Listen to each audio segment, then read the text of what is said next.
लेकिन कैबिनेट की बैठक की शुरुआत में ही माननीय रक्षा मंत्री जी ने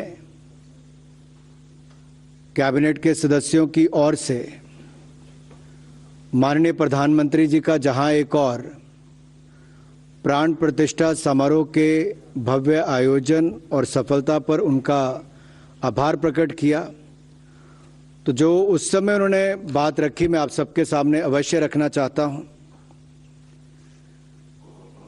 प्रधानमंत्री जी, सबसे पहले हम सभी आपके नेतृत्व की मंत्रिमंडल के सदस्य आपकी रामलला के विग्रह की प्राण प्रतिष्ठा पर हार्दिक बधाई और शुभकामनाएं देते हैं। भारतीय सभ्यता बीते कई शताब्दियों से जो स्वप्न देख रही थी, आपने वह सदियों पुराना स्वप्न पूरा किया है। माननीय प्रधानमंत्री जी, आज की कैबिनेट ऐतिहासिक है।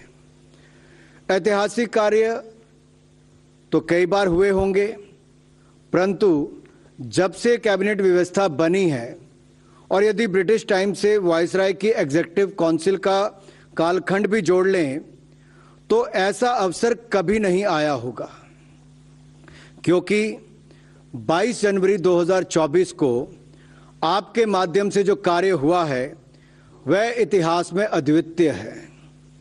वह इसलिए अद्वितीय है क्योंकि ये अवसर शताब्दियों के बाद आया है, वर्षों के इंतजार के बाद आया है। ये तो वो बात है कि हम कह सकते हैं कि 1947 में देश का शरीर स्वतंत्र हुआ था और 22 जनवरी 2024 को आत्मा की प्राण प्रतिष्ठा हुई है। इससे सभी को आत्मिक आनंद की अनुभूति भी हुई है।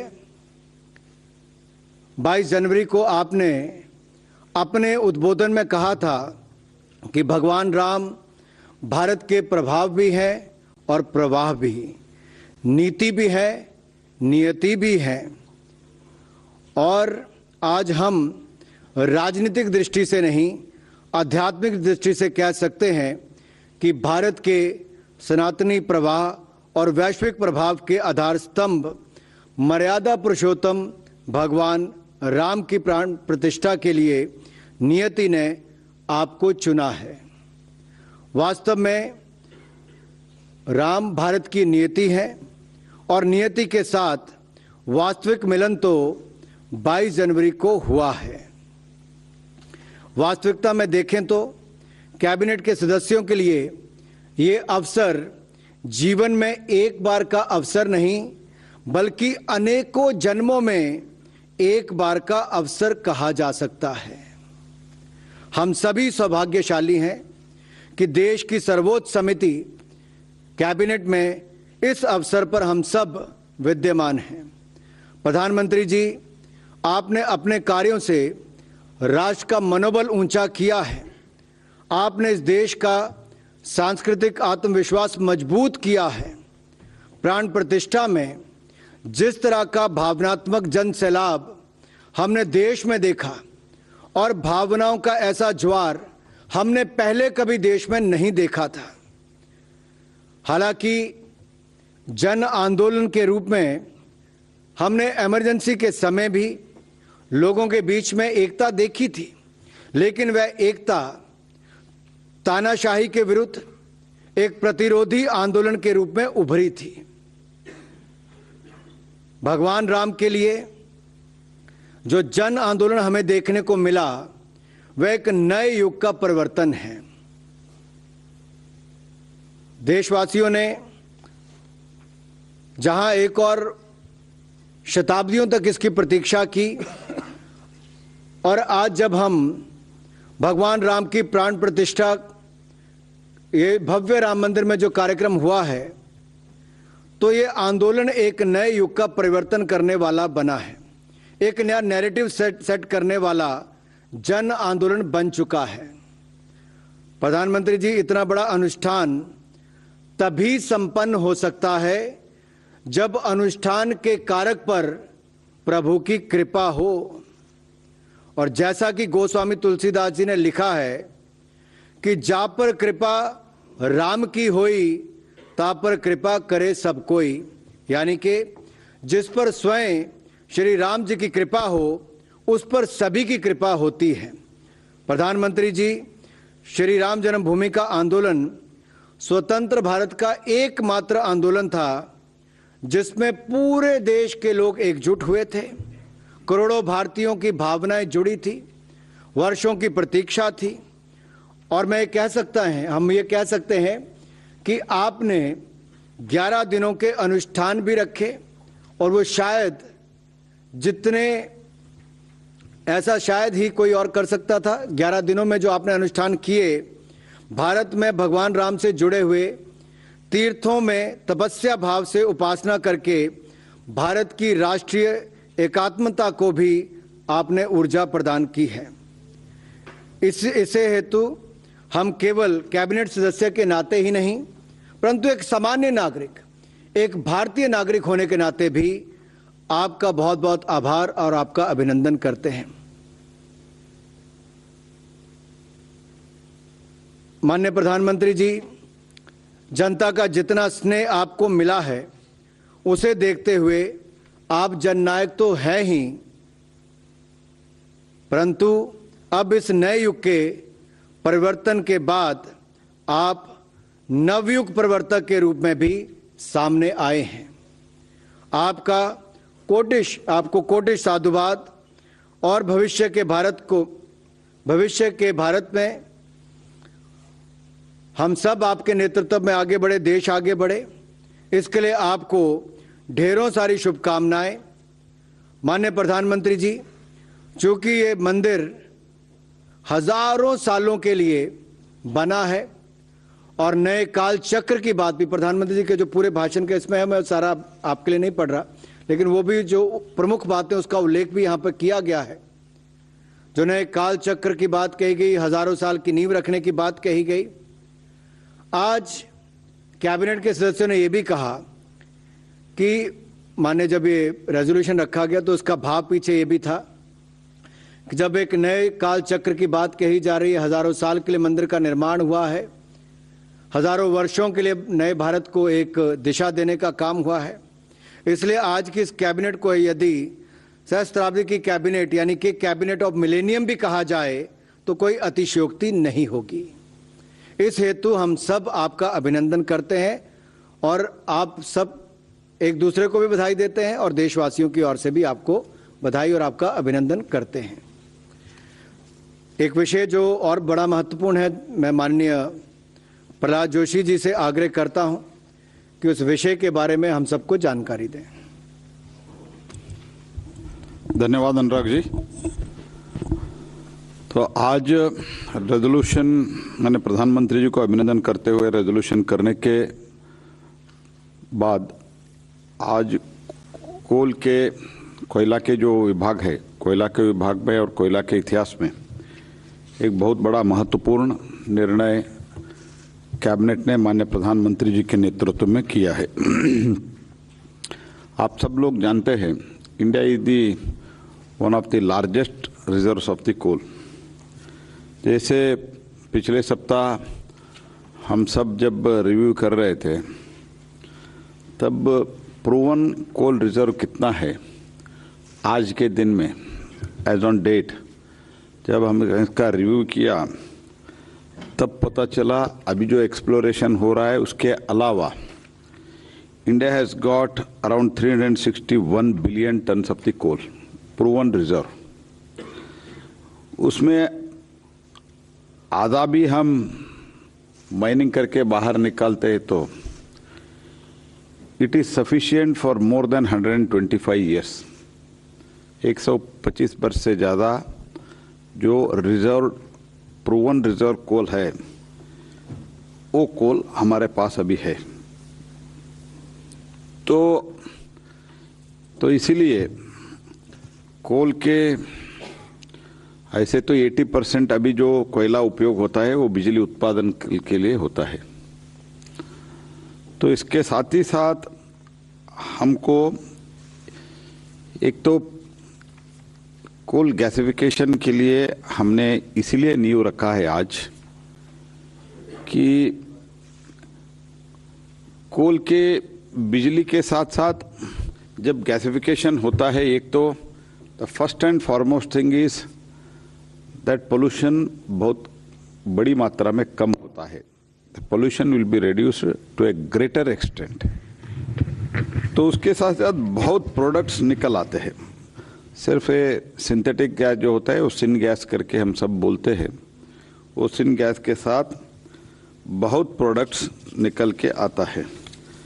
उसमें तो मेनली फर्स्ट डेरिवेशन में सिन गैस होता है, मेथनॉल होता है,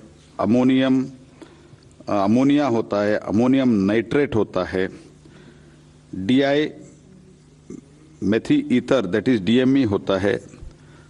तो इसके बाद बहुत प्रोडक्ट्स निकल के आता है. I think hundreds of products will come out when we go for the syngas and coal gasification. तो ये सब हमको, फॉर एग्जाम्पल अमोनियम नाइट्रेट हम एक्सप्लोजिव में यूज करते हैं. रिसेंटली आई थिंक लेबनान में 2 years बैक जब लेबनान में एक्सप्लोजिव का प्रॉब्लम हुआ था, तो तब पूरा देश में, हमारे देश में एक्सप्लोजिव का शॉर्टेज बहुत हुआ था. तो इसलिए हमारा सोर्स भी रहना चाहिए और इसके साथ ही साथ आत्मनिर्भर भी बनना चाहिए. तो ऐसे इसी के साथ एसिन गैस, ये भी हम जब उसको हम we can convert it into, we can replace it as far as natural gas is concerned, and LPG is also concerned. So these are the things which will be added advantage in the overall coal gasification. तो इसीलिए हमारा देश में तो कोयला तो है ही है, और उसके साथ जो कोयला का आने वाले दिनों में जो एनवायरनमेंट मद्देनजर रखते हुए we can't afford, but ये सब रहते हुए भी we can't afford to stop the entire coal mining. That also we should, because it is in the most backward area of the country, and the entire economy of that area, it is solely dependent on the coal. So keeping that in mind, आज हमने कोयला का इस क्षेत्र में हमने एक बहुत बड़ा निर्णय माननीय प्रधानमंत्री जी के नेतृत्व में लिया है. वो ये है टू स्टार्ट विथ CIL और गेल, इनका एक JV हम क्रिएट किया है. वो JV के जॉइंट वेंचर में टोटल इन्वेस्टमेंट होगा इसमें एक प्रोजेक्ट में, जहां सिनगैस सिंथेटिक नेचुरल गैस उत्पादन हम करते हैं. तो ECL कमांड एरिया में है वो, तो उसका सोनेपुर बाजार में है, वेस्ट बंगाल का. तो टोटल इन्वेस्टमेंट है उसमें 13,052 करोड़ प्लस और माइनस 25% इसमें प्रोविजन रखा है. और ammonium coal to ammonium nitrate के लिए CIL और BHEL इनका एक JV रचा गया है. तो उसमें टोटल इन्वेस्टमेंट होगा 11,782 crore. That is in the Odisha command area of MCL. Odisha में होगा वो संबलपुर में ए प्लांट हम लगाएंगे, और by 28-29 this will be operationalize. That is the target. इसके लिए since Indian coal contents high ash, बहुत बड़ी मात्रा में हमारा ऐश है, इसीलिए लिमिटेड टेक्नोलॉजी अवेलेबल है सो फार. ये लिमिटेड टेक्नोलॉजी के कारण हमारा जो coal to gas, coal to ammonium nitrate and coal to any other product, this is a new thing. This is a because of new technology rather. वो new technology के कारण we want to create a success story. We want to showcase a success story. That's why ये viability gap funding के लिए हम cabinet के सामने, माननीय प्रधानमंत्री जी के सामने गए थे. इसमें तो माननीय प्रधानमंत्री जी और पूरा कैबिनेट 8,500 रुपीज़ का वायबिलिटी गैप फंडिंग आज कोयला विभाग को एक कोल गैसिफिकेशन के लिए आज सैंक्शन किया है। मैं इसलिए माननीय प्रधानमंत्री जी को धन्यवाद समर्पित करता हूं। और इस 8,500 करोड़ में 4,050 crores will be for this already what I have told in joint venture with the CIL and GAIL and CIL and BHEL। ये दोनों में और हमारा टोटल इसमें होगा 4,000 crores capital outlay of the CIL and इसमें भी हमारा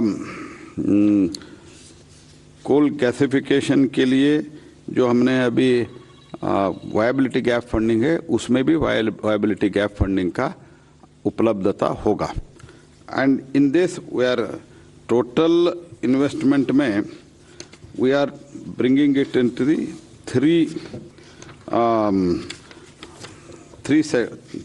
थ्री सेक्टर करके हम कर रहे हैं। एक तो 4,050 crores we are doing it for the government PSUs, 3 projects, lump sum grant of 1,350 crores or 15% of the capex. This is number one. Number two, 3,858 crores, 3,850 crores for the private sector plus government PSUs, lump sum grant of 1,000 crores or 15% of the capex. And 600 crores for the demonstration product, that is indigenous technology, small scale plants, lump sum grant of 100 crores or 15% of the total capex.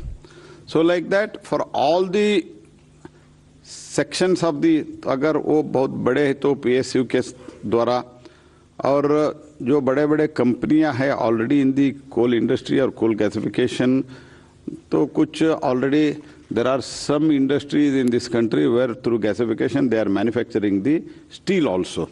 Even for such big people also there is a provision in the second category. Third category, there are very small players who are interested in developing the new technology for the coal gasification. So for that we have provided 600 crores and all put together it will be around 8,500 crores. So as I have already told, India currently importing around 12 million MMTPA of the natural gas for the consumption of the fertilizer sector. So fertilizer ministry has assured that whatever now we produce the syngas, coal to syngas, that will be consumed by the fertilizer department. That is, in principle, it is agreed. Around also, we import 28 MMTPA of the LPG for the domestic consumption. And that's why we have involved CIL GAIL as far as coal to synthetic gas is concerned. And through the GAIL pipeline itself, we can blend it and also we can separately supply it to the consumers. So this is the arrangement. And as far as CIL BHEL, that is the coal to ammonium nitrate, that is 60% of the total explosive of the country, ammonium nitrate, is being used by the Coal India itself. So with the BHEL has already, it has developed its own technology as far as coal gasification is concerned. That's why we have involved BHEL. So all put together, it will be we will kickstart this project by 28-29. This will start the commencement of the production, and the actual project will start by another 6 months, including tender period, bid period, everything. According to me, as a coal minister, this is the most historical occasion where coal gasification के लिए इतने बड़ी मात्रा में माननीय प्रधानमंत्री जी के नेतृत्व में एक वायबिलिटी गैप फंडिंग में मिला है। मुझे विश्वास है कि एक शोकेसिंग करके नया टेक्नोलॉजी लाके आने वाले दिनों में हमारा जो कोयला है, बहुत बड़ी मात्रा में हमारा देश में कोयला है, जैसे मैंने पहले ही कहा 125 ईयर्स के लिए सफिशिएंट है। तो ये कोयला उपयोग करने के लिए इकोनॉमी में ये जो एनर्जी है, ये एनर्जी और भी 100 वर्ष तक इसका उपयोग करने के लिए जो कुछ भी कदम उठाना चाहिए वो कदम हम उठा रहे हैं। इसके लिए मैं प्रधानमंत्री जी को धन्यवाद समर्पित करता हूं और आगे आपका कुछ क्वेश्चन है तो हम ले लेंगे। Yeah, we'll start. Tarun, you can start. Zee business यहाँ पहला दीजिए यहाँ पे। Sir Tarun from Zee business sir. Prahlad sir 2 question हैं।